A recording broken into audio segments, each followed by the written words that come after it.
Welcome to Hard Talk. I'm Stephen Sackur. Donald Trump, the leader of the richest, most powerful nation on earth, has just suspended American funding for the World Health Organization. What does that tell us about the international community's ability to cooperate to combat the Covid-19 pandemic?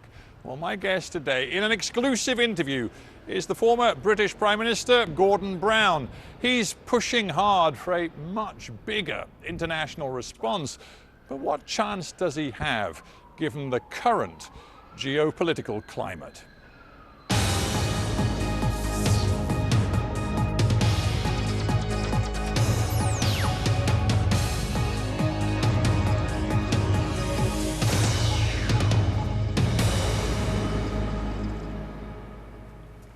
Gordon Brown, welcome to Hard Talk. Hello. You are leading a big international effort to get the world community to do so much more in response to the coronavirus challenge. I wonder, therefore, how you respond to the news overnight that US President Donald Trump has suspended America's funding of the World Health Organization. Well, I think it's difficult, but I think we can overcome this, and I think we must not be discouraged. I was dealing with the financial crisis in 2008 and 9. It was very difficult to persuade people to come on board at the beginning. We didn't have a degree of international cooperation that we wanted in the first few weeks, but people did come round to it. Now, what encourages me is I've seen opinion polls of American public opinion. They want international cooperation to deal with this. I've seen talk from the governors in the states. They want international cooperation. And I think there's something of a misunderstanding here. When we talk about the World Health Organization, we're talking about a network of networks. We're talking about one group that is searching with a global funding for the vaccine and for the cure, another group that's looking at therapeutics, another looking at diagnostics, another looking at what we can do to help the poorest countries. Now, I don't actually think America's going to pull out of help in these areas.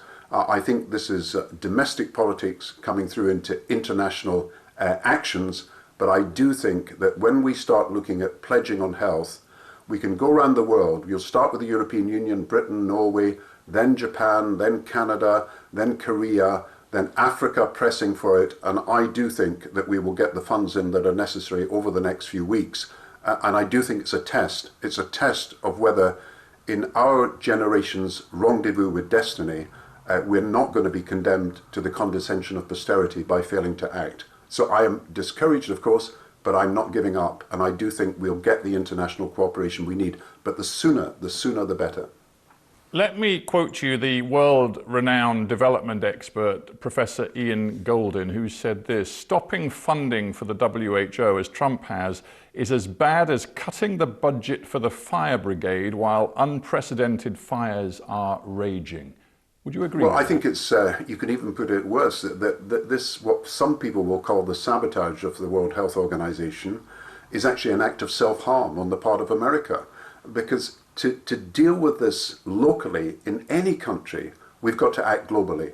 The three things we need for an exit from this virus: one, the search for a vaccine and cure; two, the build-up of capacity for testing and for ventilators and so on; and three, preventing a second round of this disease, which could come out of Africa and the developing countries, which have no protection for their health systems, very little safety nets. You can't practice the same social distancing in these countries. And then if it comes back in a second wave to hit America, then we all suffer. So I think the exit strategy depends on increased cooperation. And I do think American public opinion will understand that self-interest lies in solidarity and will push President Trump on this. In your view then, given everything you've just said, do you believe it is incumbent upon the British Prime Minister, other allies of the United States, and indeed the world community as a whole, to put urgent pressure on Donald Trump to change his mind? Yes, and I think they're already saying that and will say that. If the World Health Organization did not exist, it would have to be created. You've got to have the collection of data, you've got to have the exchange of information, you've got to have the pooling and sharing of expertise, you've got to have the global funding of the search for the vaccine, you've got to have the global funding of therapeutics and diagnostics, you want to build up capacity to deal with these issues around the world, and you've got to prevent a second round. So it's our duty to try to persuade the Americans that, if you like, this solidarity is actually in the self-interest. And I do believe that President Trump realized that when he signed up to the G20 declaration on 26 March, which actually said all these things, that he wanted to strengthen the WHO, that he wanted to give it more resources for preparedness and for dealing with the problems of developing countries, the search for a vaccine and everything.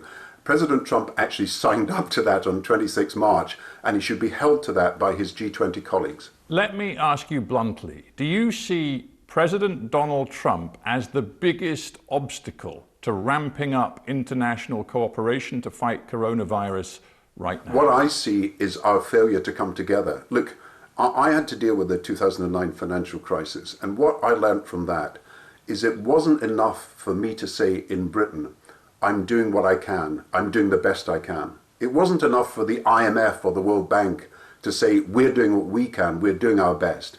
You had to be able to say, we are doing whatever it takes. And to be able to do whatever it takes, you've got to be coordinated globally. This is a global medical emergency. This is a global economic crisis. Both are happening simultaneously, and they're happening in almost every continent of the world. And you have to be able to say to people, you may think that what I'm worried about is what's happening in my street and my family, and yes, that's true. But what's happening globally is affecting what's happening in my family.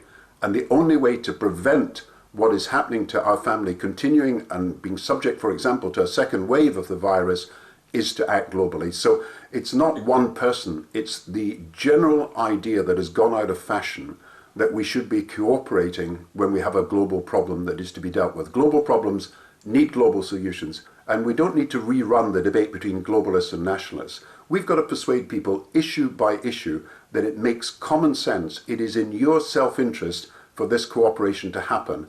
And I do say that the exit from this virus will not happen without international cooperation, because without it, we cannot guarantee there won't be second, third and fourth rounds coming to hit each of us.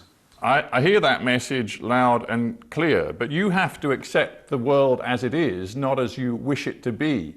And surely you must recognize that there is real concern right now in many capitals. I'm thinking of not just Washington, D.C., but we've heard it in Tokyo, we've heard it in Canberra, Australia as well. A feeling that China didn't tell the truth about the beginnings of the coronavirus outbreak, that it lacks transparency, that it has an agenda, a nationalist agenda that affects the way it handles this entire crisis. Well, I think all these questions come up as we review what has happened, but the immediate issue is how we can actually deal with the problem that we're faced with. Stop it spreading to other countries, get a vaccine and a cure, get the therapeutics and diagnostics, build up our capacity. And I'm not sure it's going to help us to spend all our time analysing what happened in January, where there was a failure, clearly a lack of coordination. In fact, probably President Trump is complaining more about the lack of cooperation internationally in January than anything else. You want the World Bank, the IMF and the G20 all to play a much more prominent role in coordinating a massive international response. And it is a response that you've outlined that involves an awful lot of money in different forms, going to the WHO, going to economic assistance to the poorest countries as they are hit by the coronavirus. Do you really believe that is going to happen when even the rich nations are now looking at the most cataclysmic economic fallout, which even in Britain itself could cost 30% of economic output over the current economic quarter?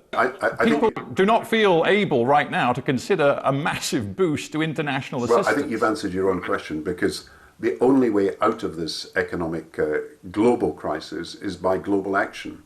And so if we take fiscal action in the United Kingdom and then others don't, or if we take monetary action in the United Kingdom and others don't, then the effect of that will be limited. We're past, if you like, the first phase, which was to get money into the control of the infection and to have employment protection. In a few weeks' time, we will move into the second stage, if you like, where we're going to have to recreate growth in the world economy. Now, to recreate growth in the world economy, as we found in 2009, you need a coordinated fiscal stimulus. You need coordinated action by the central banks on monetary policy, but also currency swaps and everything else. And you need to bring in the whole of the world and not just one part of the world to this recovery. So again, it's in the enlightened self-interest of Britain and other countries to work together with the international community to get a global and a globally coordinated stimulus going. And I think that's the lesson of 2009, but I think it's already being proven to be true when you see that what one country can do is insufficient. To be able to do whatever it takes, we have got to be able as political leaders, the British government or the American government, to be able to tell the IMF and the World Bank that we will give them the resources that are necessary for them to play this coordinating role. And you're talking of massive resources. You know, you've talked about $150 billion of assistance to be brokered through the G20. You've talked about massive debt forgiveness program for the current year, which could add up to $35 or $40 billion.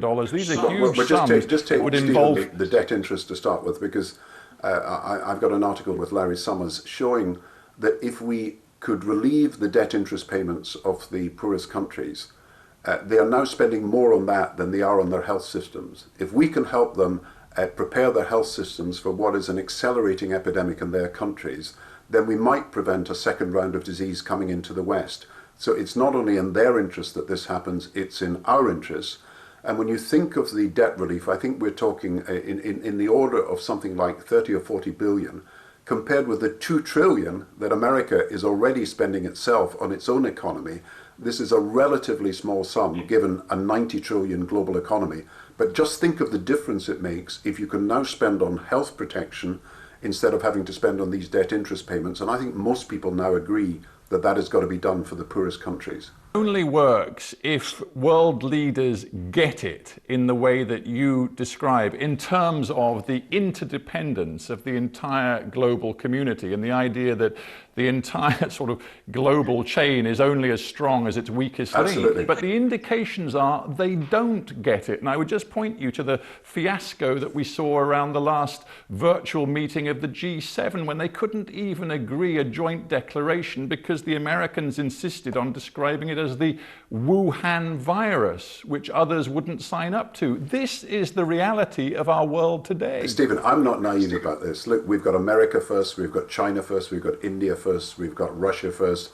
America first is in a sense gone global. We've got an international coalition of anti-internationalists running countries in different parts of the world. But when the G20 actually came together, my complaint is not that they didn't realize they had a big problem that they had to work together to solve.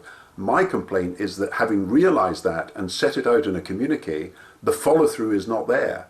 So maybe it is just rhetoric that interests some people, but I do think what's missing is the coordination at an executive level. You see, I would bring the IMF, the World Bank, the WHO and the UN leaders together, but I would have working with them a group of national leaders from individual continents around the world.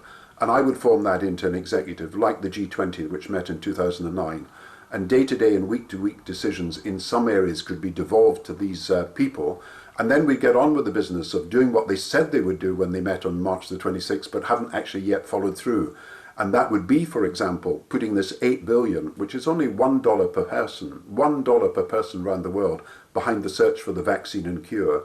Building capacity, again, that's a technical issue. Once you agree it's got to be done, you build up your productive capacity and you build up the ability to get these bits of equipment into different countries instead of undercutting each other and competing with each other. And then you build up your resilience for the future by coordinating your fiscal policy. Now, all these things can be done. So I don't think it's as you say that people are not recognizing they've got to do this. I think there's a failure of follow-through. And I think there's a failure of follow-through that we have got to press the governments of the important countries of the world. To be honest, we're dealing with a number of countries that ought to be leading here.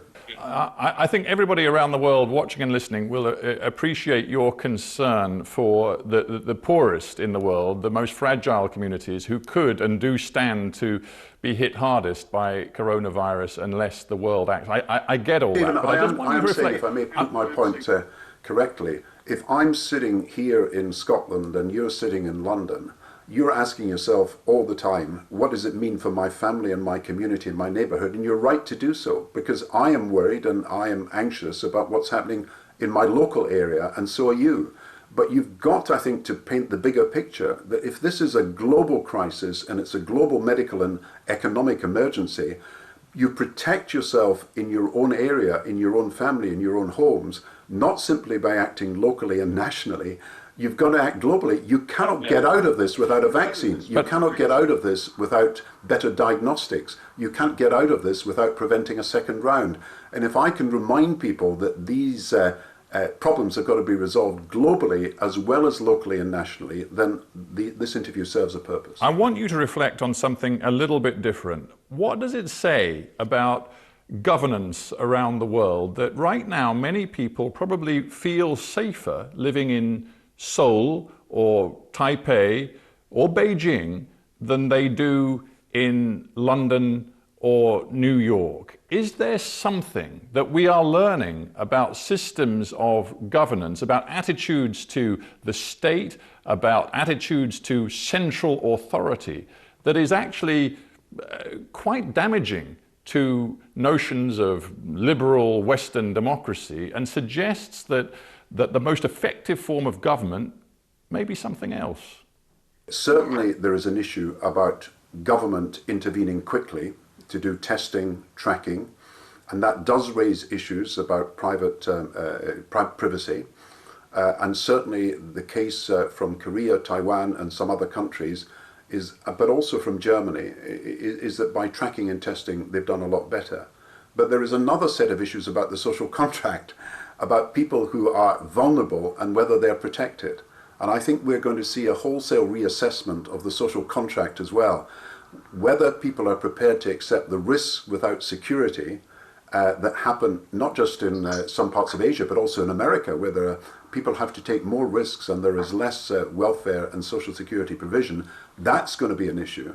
And then, of course, I think these issues of, if you like, protectionism, nationalism, again, are going to arise. I mean, how far individual countries feel that they can just walk away from any responsibilities in the global economy. So I think a whole series of issues, authoritarian government, but also the social contract, risk and security, all these are coming up. And I don't think we should say one country has got all the answers, because some countries may have done well on testing, but are not so good on social security. To ask you about one country in particular, that's your own, the United Kingdom. As a former Prime Minister, do you feel that the current government is failing many of the corona challenges right now? I'm thinking of the failure to deliver mass testing, as we've seen in countries like Germany. I'm thinking of the problems with getting protective equipment to the people who need it, not just in the health service itself, but on the front line generally, people who have to deal with difficult situations with the general public.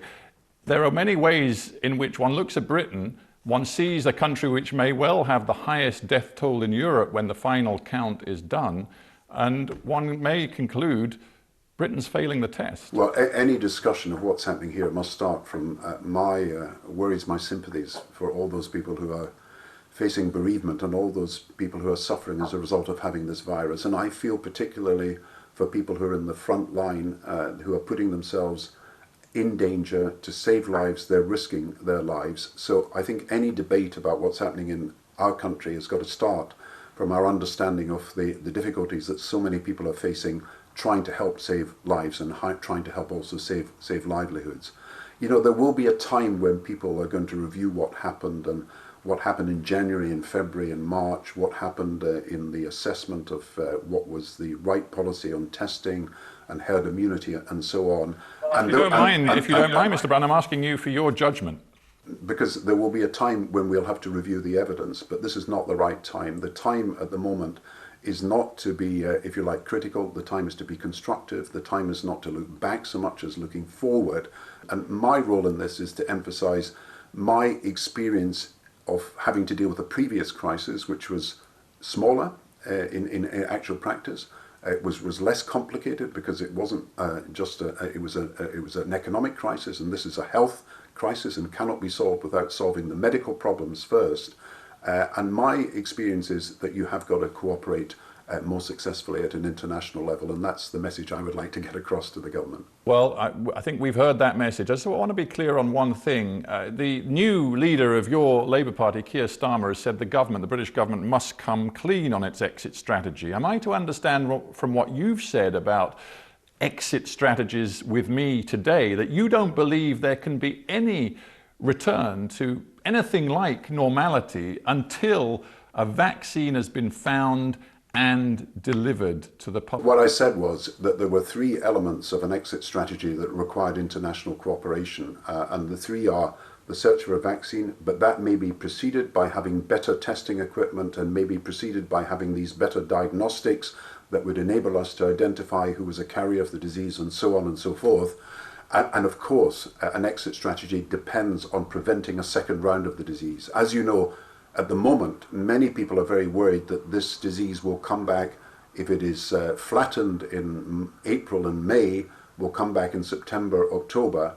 And the danger is that as we reopen trade, as we reopen travel, as people's restrictions are lifted, that from other countries which have been less successful with their health systems in containing this, the disease comes back to hit us. So I'm not actually saying that the disease cannot be, we cannot have an exit strategy until we have a cure. What I'm saying is that there are three elements of an exit strategy that depend on international cooperation. Two quick thoughts to end. Do you think the British public, and indeed publics around the world, yet have a grip on just how severe the economic damage done by this pandemic is going to be? I think anybody who's not working at the moment, and anybody who is feeling insecure about the future of their job, or anybody who's self-employed and doesn't have a livelihood, knows that this is a global crisis that cannot be solved easily and is not going to go away very quickly. So I do think people have an understanding. Perhaps what we haven't and can't have a full debate about yet is what it means for the future structure of our economy. I think it's going to be a very different economy over a year or two that's going to emerge from this. And one of the disappointments after the global financial crisis that I had, we left power in 2010, is that there were structural changes that were needed in the world economy and in the British economy arising from the financial crisis. We got ourselves out of the crisis, unemployment was low, we prevented mortgage repossessions, we prevented business bankruptcies, but we did not have the chance to rebuild the economy, and it has to be a very different economy in the future. People will not... That leads me, if I may, to my last point, and I'm going to quote to you the French President, Emmanuel Macron. He said the other day, the day after we have conquered this virus, it will not be a return to the day before. We will be stronger morally, and we will draw the consequences, all of the consequences of this. Now that's an optimistic view of what the world is going to look like after coronavirus. There are many pessimists who think it's simply going to deepen divisions, fragment the world even more, and make the world a more dangerous place. Which camp are you in? Well, that's the choice. And I'm always trying to say, let's look at what we can do to prevent the inequality, to prevent the long-term damage to our economy, to prevent the ruining of lives, to be honest, as a result of our failure to invest properly in health and social care and everything else. I think we are more aware now of the decisions we've got to make, and that's the balance between the risks people are prepared to take for income, for less tax and for everything else, against the security that people now know that they need. And I think a lot of the gig economy was based on taking large amounts of risk, but not thinking about what security was needed. If a new social contract emerges out of this, then that, I think, is good for those people who feel most vulnerable in our country at the moment. People who are worried about their future jobs, people who are worried about their future as young people getting jobs in the first place, and of course older people worried about the future of social care, which is obviously under huge pressure without the proper resources to deal with it at the moment. Gordon Brown, we have to end there, but I thank you very much indeed for joining me on HARDtalk. Thank you.